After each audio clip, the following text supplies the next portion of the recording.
नमस्कार विद्यार्थी मित्रांनो, आपण पाहत आहोत 1857चा राष्ट्रीय उठाव. मागील तासिकेमध्ये आपण पाहिले होते की इंग्रजांनी भारतावर सत्ता काबीज केली, पण त्यांनी घेतलेल्या निर्णयांमुळे राजकीय, सामाजिक, आर्थिक आणि सांस्कृतिक बदलांमुळे परिस्थिती अशी बनली की भारतीयांना ब्रिटिशांच्याबद्दल भारतीयांच्या मनात अग्नी धुमसू लागला आणि या अग्नीला वणवा देण्याचं काम, ठिणगी देण्याचं काम एका घटनेने घडले.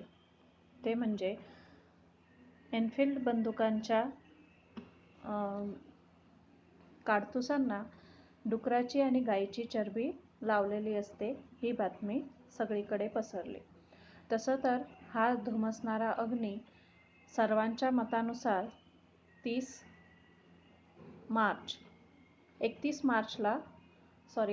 मार्चला सर्वजण मिळून एकाच वेळी उठाव करणार होते. पण गाई गुरांची चरबी लावलेली काडतुसे आपल्याला दिली गेली आहेत या बातमीने मंगल पांडे बिथरून उठले आणि त्यांनी 29 मार्च 1857 रोजीच हा उठाव सुरू केला. त्यानंतर आपण या लढ्याची व्याप्तीसुद्धा पाहिली. आता पाहूया इंग्रजांनी या उठावाचा बिमोड करण्यासाठी उचललेली पावले. भारतीय इंग्रजांशी प्राणपणाने लढले. यामध्ये सैनिक, जमीनदार, राजे, सेनापती आणि जनताही होती. म्हणजे मोठ्यांपासून लहानांपर्यंत, श्रीमंतांपासून गरिबांपर्यंत सर्व जण इंग्रजांविरुद्ध या उठावामध्ये सामील झाले होते. पण हिंदी सैनिकांच्या नियोजित वेळेपूर्वीच उठाव सुरू झाला. आत्ताच आपण तसं पाहिलं तर 31 मार्चला हा उठाव होणार होता, पण 2 दिवस आधीच बराकपूर छावणीत त्याचा स्फोट झाला आणि उठाव सुरू झाला. सुरुवातीला हिंदी सैनिकांना यश मिळत गेले. आता तो उठाव अचानक झाला असल्यामुळे ब्रिटिश सरकार गाफील होतं आणि त्यामुळे सुरुवातीला जे उठाव झाले त्यांच्यामध्ये हिंदी सैनिकांना यश मिळत गेले. परंतु इंग्रजी सत्तेची सैन्यसंख्या आणि प्रशासकीय ताकद मोठी होती. इंग्रजांनीही उठावाचा बिमोड साम, दाम, दंड, भेद या नीतीप्रमाणे केला. साम म्हणजे समजुतीच्या मार्गाने, दाम म्हणजे पैसे देऊन की लाचलुचपत देऊन नाही, आम्ही तुम्हाला इतके पैसे देतो, तुम्ही हा बंड मोडून काढा. किंवा दंड, की जिथं साम दाम चालत नाही तिथं दंड, की त्यांना बंदुकीचा धाक दाखवून, त्यांच्यावर लाठी हल्ला करून ज्या शक्य त्या प्रयत्नांनी इंग्रजांनी तो उठाव काय केला, मोडीत काढला. आणि ह्या भेदनीतीने भारताचं अख्खं राजकारणच बदलून टाकलेलं आहे.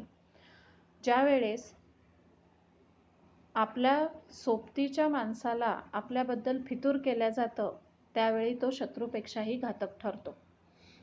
आणि इंग्रजांनी कायम फोडा आणि राज्य करा हीच नीती अवलंबली आणि इथे सुद्धा त्यांनी त्याचा उपयोग केला. साम, दाम, दंड, भेद. या धक्क्यातून इंग्रजी सत्ता लवकरच सावरली की भारतीय आपल्याविरुद्ध उठाव करू शकतात आणि त्यांची शक्ती ही फार मोठी ठरेल याची जाणीव इंग्रजांना झाली आणि बसलेल्या धक्क्यातून इंग्रजी सत्ता लवकर सावरली आणि पुढील 6 महिन्यातच त्यांनी जी ठाणी हरली होती किंवा जी ठिकाणे हरली होती ती पुन्हा परत मिळवली. राणी लक्ष्मीबाई, कुंवर सिंह, अहमदउल्ला हे धारातीर्थी पडले. बहादूर शहा यांना रंगून येथे कारावासात ठेवण्यात आले, की ज्यांना दिल्लीच्या तख्तावर बसवलेलं होतं, राजा म्हणून, नवाब म्हणून घोषित केलेलं होतं, त्या बहादूर शहा यांना इंग्रज सरकारने रंगून येथे ठेवलं.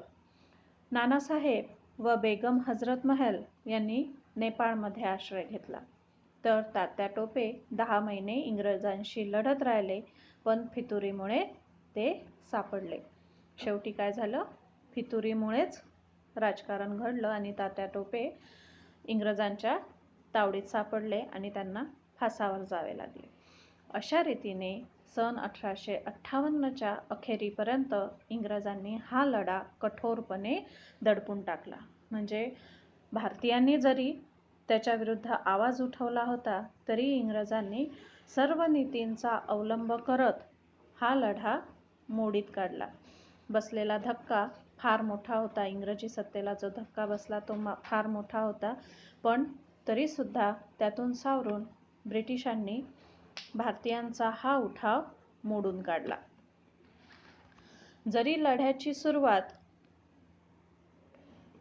हिंदी सैनिकांच्या असंतोषातून झाली असली तरी पुढे शेतकरी, कारागीर, सामान्य जनता, आदिवासी इंग्रजांच्या विरोधात एकत्र आले. इथं आपल्याला बहादूर शाह यांचा फोटो पाहावयास मिळत आहे. जरी मंगल पांडे यांनी बराकपूर छावणीतून या लढ्याची सुरुवात केली, हिंदी सैनिकांमधला असंतोष उफाळून आला आणि ह्या लढ्याची सुरुवात झाली तरी सुद्धा शेतकरी, कारागीर, सामान्य जनता हे सर्वजण इंग्रजांच्या विरोधात एकत्र आले. आदिवासी सुद्धा यात सामील होते. या अन्यायकारी राजवटीचा पाडाव करण्यासाठी सर्व भारतीयांनी हा संग्राम केला. तिथे कुणी हा उच्च, हा नीच, हा गरीब, हा श्रीमंत हा भेदभाव केला नाही. इंग्रजांच्या विरोधात आपल्याला लढायचं आहे, इंग्रजांचं शासन इथून काढून टाकायचं आहे, या एकाच विचाराने प्रेरित होऊन या अन्यायकारी राजवटीचा अखेर झाला पाहिजे यासाठी सर्व भारतीयांनी हा संग्राम केला.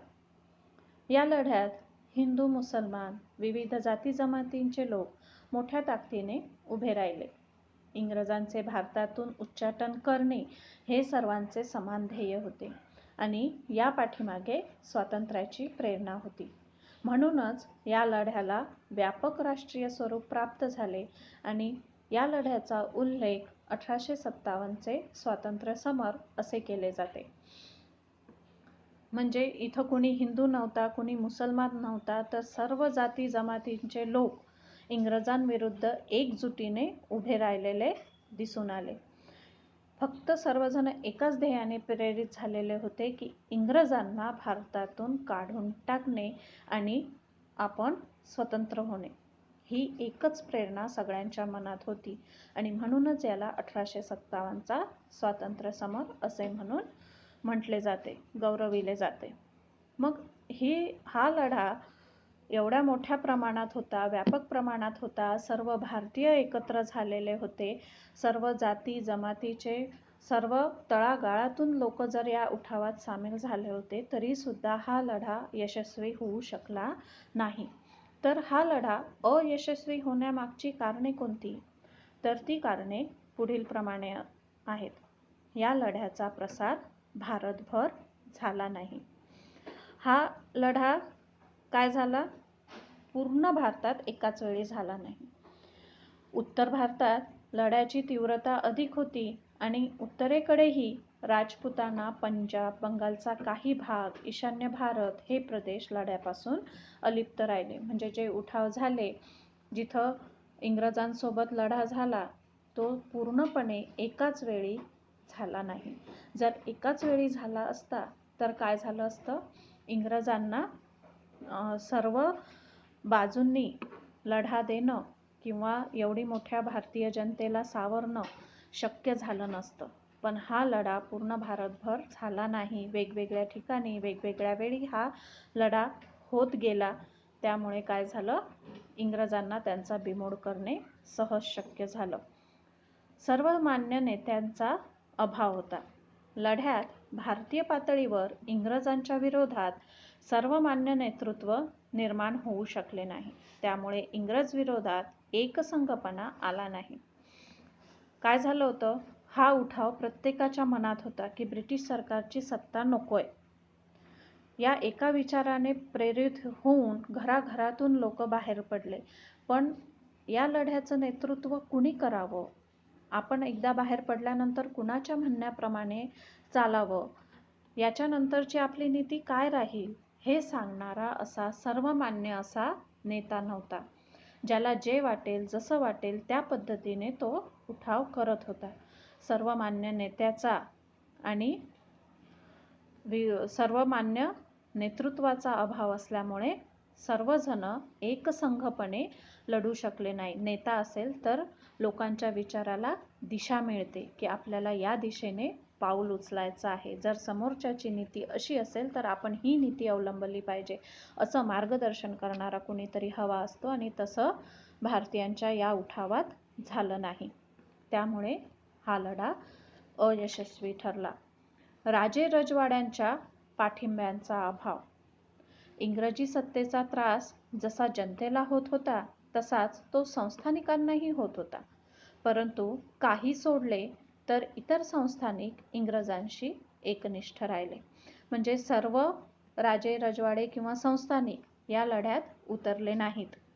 जरी त्यांना त्रास होत होता तरी त्यापैकी जे भारतीय भूमीने मातृभूमीच्या प्रेमाने पेटून उठले होते तेच या लढ्यात उतरले, नाहीतर बाकीचे सर्व इंग्रजांशी एकनिष्ठ राहिले.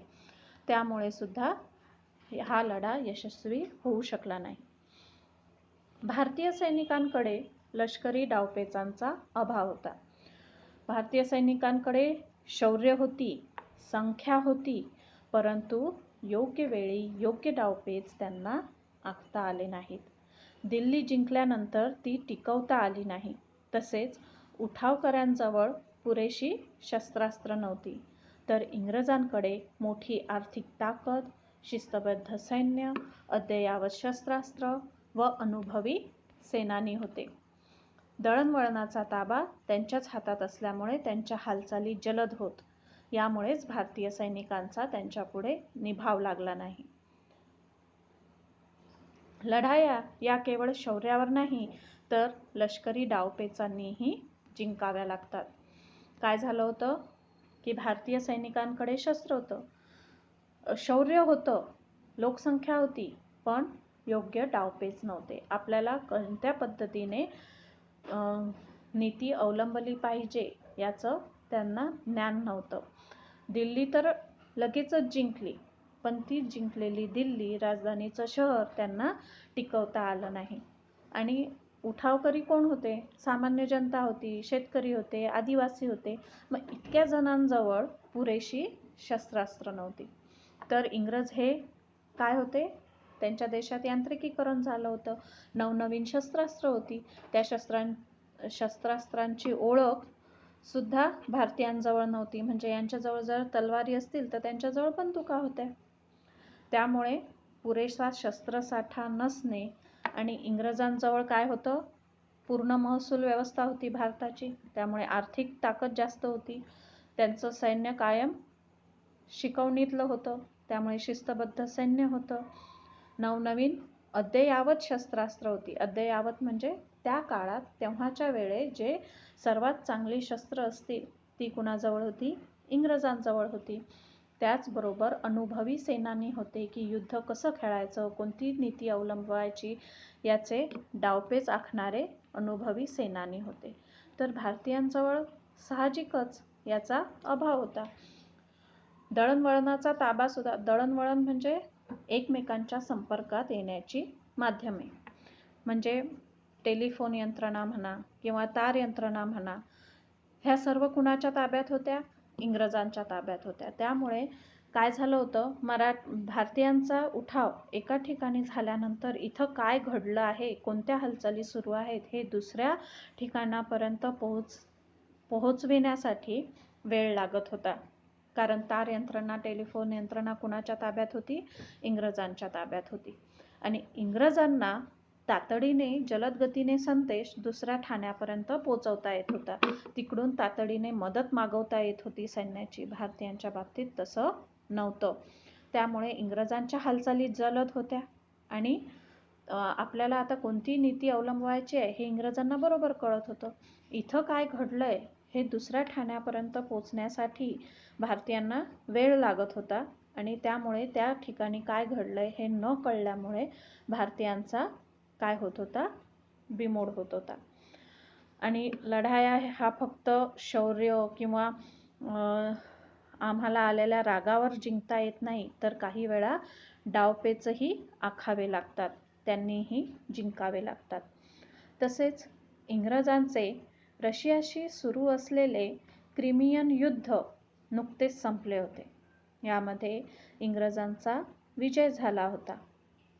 जगातील अनेक देशांशी त्यांचा व्यापार होता.